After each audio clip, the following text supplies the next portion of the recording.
Rainbow House's high school programming is called Healthy Dating. It can be done in any age of high school, grades 9 through 12. I usually let the counselor or the teacher pick what grade is appropriate for their school and whatever fits in best with their curriculum. It is a 3-session program. The objective is for teens to recognize what teen dating violence is and what Rainbow House services are.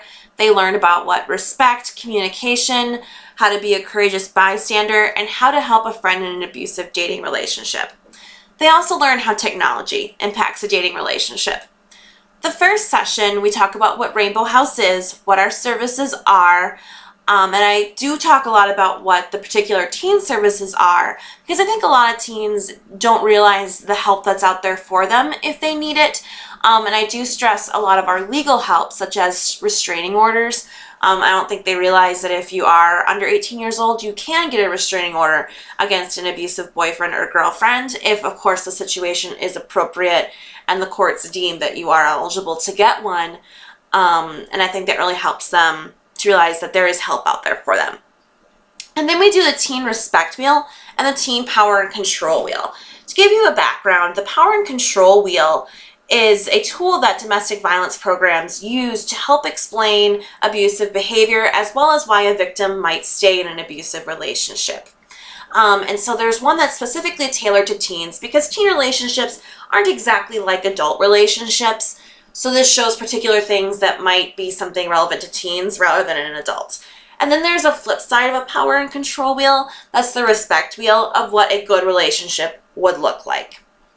We go over what teen dating violence is. And I tell them teen dating violence includes several different aspects. So one of the aspects is the very obvious one of physical abuse. And I tell them a couple different examples, such as punching, hitting, kicking, scratching, strangulation, stuff like that. And it can even be something like just grabbing you or grabbing your face to make you look at something or to make you go somewhere. We go over verbal and emotional abuse as well. So this can be something such as telling you what to do and what to wear, or calling you worthless or stupid or ugly. And I really do a lot of stress on the verbal and emotional abuse because a lot of teens, as well as adults, don't realize a certain number of things are verbal and emotional abuse. So I want to make sure they have a lot of examples to help them realize, oh, this isn't exactly healthy.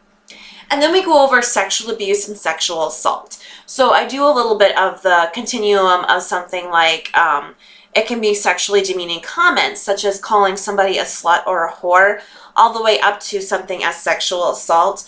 But I want students to realize that it's not just rape that's considered sexual abuse. There are a number of things. And with this, we go over the age of consent, especially in high school. If you have students that are in the same grade, perhaps, and they're 18 years old and 17 years old, I want them to realize the state laws of Wisconsin that age of consent is 18 years old. And unfortunately, if you have sex with someone that's under 18 and you're over 18, that's considered a crime. And so I really want them to understand that that's maybe not the best idea for them. Then we go over the abuse continuum activity. What this is an illustration of emotional and verbal abuse, and I have volunteers come up and they have little cards and we sort out the abusive characteristics from least severe to most severe. And almost all of these are verbal and emotional abuse and things that teenagers might not realize are abusive behaviors. So we have them put it from least severe to most severe, and it actually opens a lot of eyes for a lot of teenagers into seeing what different things are abusive. The second session is mainly focused on communication and respect. We use a PowerPoint to discuss various communication styles in relationships and how best to communicate with others. And communication styles are passive, aggressive, passive-aggressive, and assertive. And we use scenarios with each of these different communication styles for students to realize what is a good communication style, and that would be an assertive communication style, and how important it is for us to talk about problems in our relationships and to be assertive without hurting somebody. We also talk about respect. We brainstorm ideas of what respect in a relationship looks like, because healthy relationships are respectful relationships. We then go over courageous bystander information. A courageous bystander is somebody that speaks up when they see an unhealthy behavior or violent behavior. This is a way that we believe can help end violence. So particularly with teenagers, if they're walking down the hall to class and they see an unhealthy or abusive behavior, they can speak up and say something to their friends, such as, I don't know if this is such a good relationship. How are you feeling? Do you feel safe? All these different things can actually help end violence. Then we go over digital dating abuse. We, in the beginning of the session, talk about verbal communication. Well, now we're going to discuss digital communication. Technology is great, but it also can unfortunately be abused.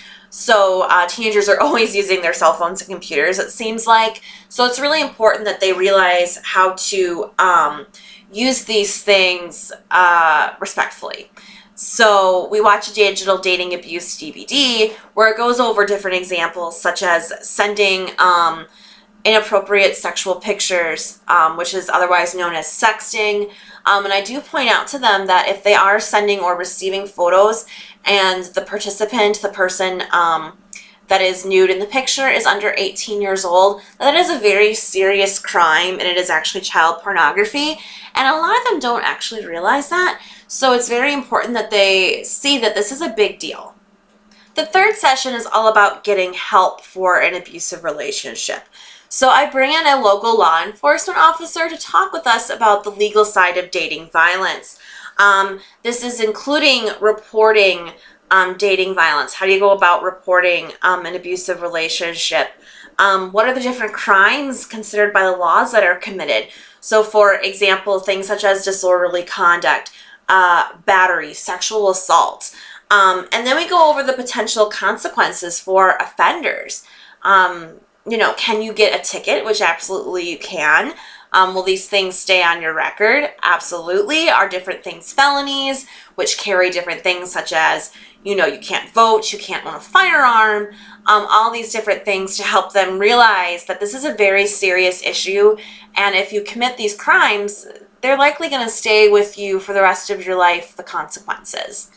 And also to point out for victims that help is there and that law enforcement is really here to help us. We go over how to help a friend. We break into small groups and complete scenarios of dating violence and how to help our friends that are in violent relationships. We also do a safety network with discussion of options and resources for teens that are in abusive relationships.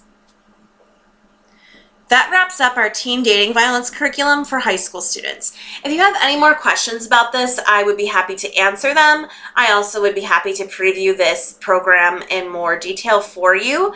Thank you very much.